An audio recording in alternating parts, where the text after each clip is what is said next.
So ప్రస్తుతం online betting యాప్స్‌ని promotion చేస్తున్న వాళ్ళందరి పైన ఆహ్, కొంతవరకు కేసులైతే నమోదు చేస్తున్నారు పోలీసులు. ఈరోజు తాజాగా పంజాగుట్ట పోలీస్ స్టేషన్‌లో 11 మంది పైన డైరెక్ట్‌గా కేసులు నమోదయ్యాయి. ఈవెన్ వాళ్ళకి నోటీసులు కూడా వెళ్ళాయి. 2 గంటల లోపల వాళ్ళు రెస్పాండ్ అవ్వాలి అని చెప్పేసి అన్నారు. కానీ ఇప్పటి వరకు వాళ్ళు రెస్పాండ్ అవ్వకపోగా ఫోన్ కాల్స్ కూడా కట్ చేస్తున్నారు. ఈవెన్ దాదాపు అందరూ ట్రై చేసినా కూడా అలాంటివి ఏం జరగట్లేదు. కానీ ఇప్పుడు అసలు బెట్టింగ్ యాప్స్‌ని ప్రమోట్ చేస్తున్న చోట చోట ఇన్‌ఫ్లుయెన్సర్స్‌నే మొత్తం ఫోకస్ చేస్తుందా? లేకపోతే పెద్ద పెద్ద ఇన్‌ఫ్లుయెన్సర్స్ కూడా ఉన్నారు. సినీ తారలు గావచ్చు, క్రికెట్ స్టార్స్ గావచ్చు. ఇలా చాలా మందున్నారు. వాళ్ళ పైన కూడా తీసుకునే అవకాశం ఏమైనా ఉందా? మరి దీనంతటి గురించి మనం డిస్కస్ చేద్దాం. సో, ప్రస్తుతం మనతో పాటు డిస్కస్ చేయడానికి పీఓడబ్ల్యూ సంధ్య గారున్నారు. ఆవిడతో మాట్లాడదాం.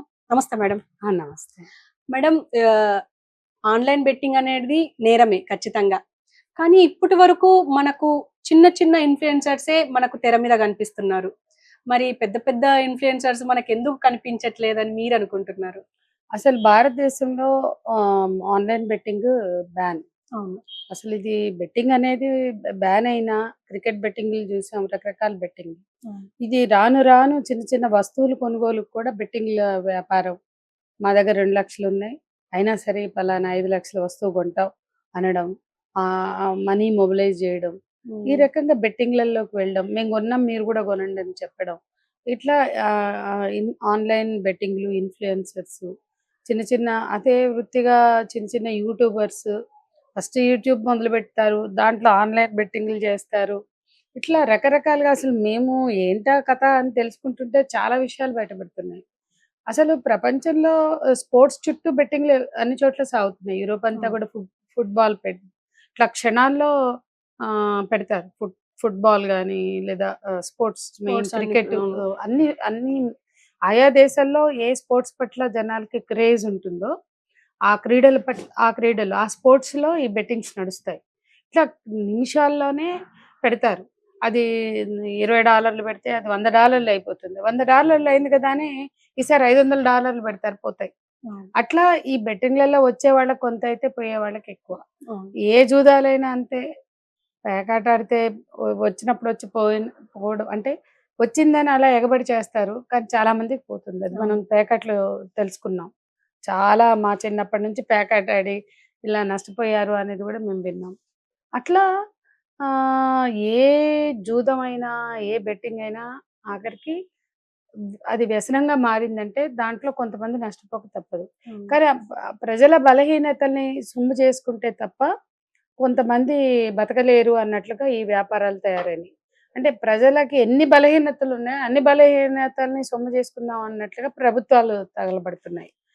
కొంతమంది సంస్థలు బెట్టింగ్ యాప్స్ నడిపే వాళ్ళు కావచ్చు. ఇప్పుడు చూడండి, ఐపీఎల్ వస్తుంది, రేపు ఎన్ని యాప్స్ పుడతాయో. ఇప్పటి వరకు ఉన్నవి కొన్ని, ఇంకెన్ని వస్తాయో.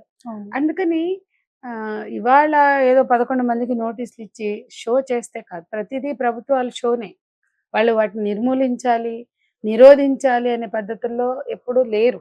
అట్లా ఉంటే ఇన్ని యాప్స్ ఎందుకు వస్తాయి, ఇంత వ్యాపారం ఎందుకు నడుస్తుంది? కాబట్టి కోళ్ల పందాల నుంచి మొదలు పెడితే క్రికెట్, ఐపీఎల్ క్రికెట్ వరకు బెట్టింగ్ల చుట్టూ వ్యవహారం నడుస్తుంది.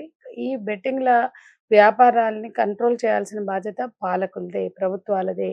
కాబట్టి పాలకులు ఏం ఆలోచించాలి మేడం? ఇప్పుడు వీళ్ళ పైన కేసులు పెట్టడమా? లేకపోతే రూట్ కాజ్ అసలు ఎక్కడి నుంచి ఈ యాప్‌లు మొదలయ్యాయి? ఎక్కడి నుంచి ఈ గేట్‌వేలు, బ్యాంకింగ్ గేట్‌వేస్ ఎక్కడున్నాయి? వీటిపైన ఫోకస్ చేస్తే బెటర్‌గా ఉంటుందేమో కదా మేడం? ఖచ్చితంగా. అసలు గేట్‌వే ఆఫ్ ఇండియా ఉన్నాయి. ఇవి గేట్‌వే ఆఫ్ తెలంగాణ కాదు. గేట్‌వే ఆఫ్ ఇండియా నా దృష్టిలో. బెట్టింగ్ యాప్స్ కానీ చాలా మనం పోర్న్ సైట్స్ తీసుకున్నా అంతే. గేట్‌వే ఆఫ్ ఇండియాలోనే పోర్న్ సైట్స్ ని నిరోధించొచ్చు.